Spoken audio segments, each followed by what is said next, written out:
ಮಾಜಿ ಪ್ರಧಾನಿ ಎಚ್.ಡಿ. ದೇವೇಗೌಡ ಅವರ ಕುಟುಂಬಕ್ಕೆ ಇಂದು ತುಂಬಾ ದುಃಖದ ದಿನವಾಗಿದೆ.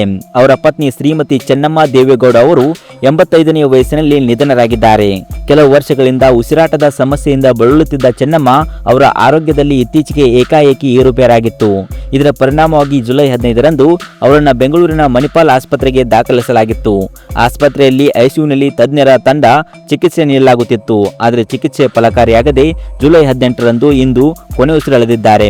ಈ ಸುದ್ದಿ ತಿಳಿಯುತ್ತಿದ್ದಂತೆ ರಾಜಕೀಯ ವಲಯದಲ್ಲಿ ಹಾಗೂ ಜೆಡಿಎಸ್ ಕಾರ್ಯಕರ್ತರಲ್ಲಿ ದುಃಖದ ವಾತಾವರಣ ನಿರ್ಮಾಣವಾಗಿದೆ. ಸದ್ಯ ಪ್ರತಿದಿನ ಕುಮಾರಸ್ವಾಮಿ ಅವರು ತಾಯಿ ಆಶೀರ್ವಾದವನ್ನ ಪಡೆಯುತ್ತಿದ್ದರು. ಆ ಒಂದು ವಿಡಿಯೋ ಈಗ ಸಖತ್ ಸೋಷಿಯಲ್ ಮೀಡಿಯಾದಲ್ಲಿ ವೈರಲ್ ಆಗಿದೆ.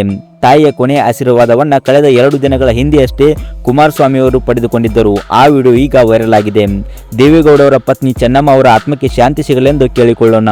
ಇನ್ನಷ್ಟು ವಿಡಿಯೋಗಳಿಗಾಗಿ ನಮ್ಮ ಚಾನಲ್ ಅನ್ನು ಸಬ್ಸ್ಕ್ರೈಬ್ ಮಾಡಿ ಮತ್ತು ಪಕ್ಕದಲ್ಲಿ ಕಾಣುವಂತಹ ಬೆಲ್ ಐಕಾನ್ ತಪ್ಪದೆ ಕ್ಲಿಕ್ ಮಾಡಿ.